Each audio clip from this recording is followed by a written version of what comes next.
안녕하세요. 기상청 날씨 해설의 김소영입니다. 비의 계절인 장마가 끝나면 본격적인 무더위가 기다리고 있는데요. 최근에는 이른 여름부터 찾아오는 폭염으로 전 세계의 시름이 깊은데 폭염은 태풍과 집중호우와 같이 여름철 대표적인 위험 기상입니다. 오늘은 폭염과 열대야에 대해서 알아보도록 하겠습니다. 폭염은 한자어로 사나울폭, 불탈염의 합성어로 매우 심한 더위, 즉 불볕더위를 뜻합니다. 최근 인도나 중국 등 곳곳에서 폭염으로 인한 사망자 수가 증가하고 있다는 보도를 자주 접하는데요.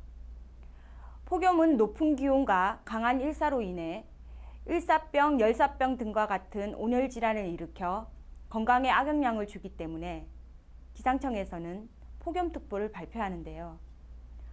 폭염주의보는 일 최고 기온이 33도 이상인 상태가 2일 이상 지속될 것으로 예상될 때, 폭염경보는 일 최고 기온이 35도 이상인 상태가 2일 이상 지속될 것으로 예상될 때 발표합니다.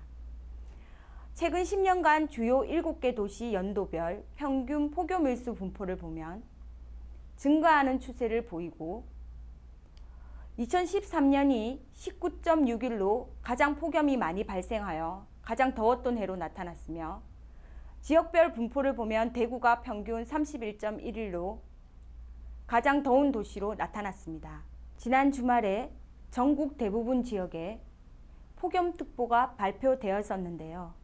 그 원인을 살펴보면 여름철 우리나라에 영향을 주는 북태평양 고기압의 가장자리로 다량의 수증기를 함유한 고온의 공기가 우리나라로 유입이 되고 여기에 제1호 태풍 네파탁이 북상하면서 몰고 온 더운 공기와 낮 동안 일사에 의해 기온 상승 효과까지 더해져 전국 대부분 지역에 폭염주의보가 발표되었고 특히 경기도, 전라북도, 경상북도에는 2, 3일 동안 낮 기온이 35도 이상 오르면서 폭염경보로 대치된 곳도 많았습니다.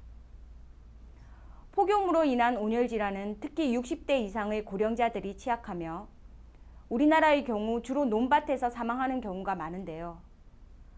폭염으로 인한 피해를 줄이기 위해서는 폭염이 발생하면 물을 자주 마시고 더운 시간대인 12시에서 오후 5시에는 외출이나 격렬한 운동 등을 자제하고 휴식을 취하며 적정 실내 온도와 환기 상태를 유지하는 등 폭염 대비 행동 요령을 숙지하셔서 대비하시기 바랍니다.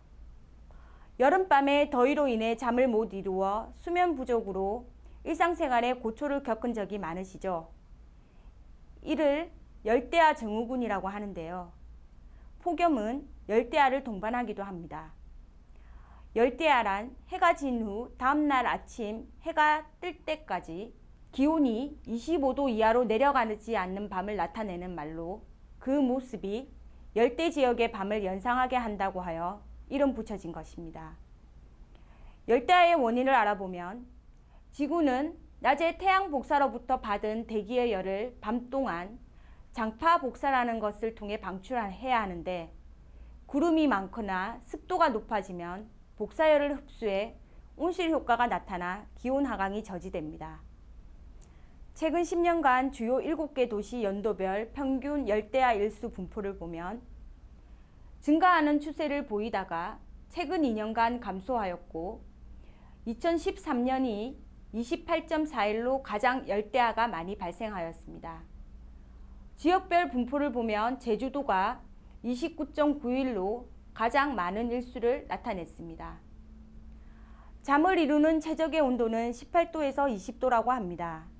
과도한 냉방이나 찬물 샤워는 체온이 더 올라갈 수 있기 때문에 너무 찬 음식이나 과도한 냉방을 피하고 미지근한 물로 샤워하고 선풍기 바람은 직접 쐬지 않고 초저녁에 30분 정도 가벼운 운동을 하고 적절한 영양과 수분 보충 등 수면에 도움을 줄 수 있는 생활 습관을 갖는 것이 좋겠습니다. 오늘은 폭염과 열대야에 대해서 알아보았습니다.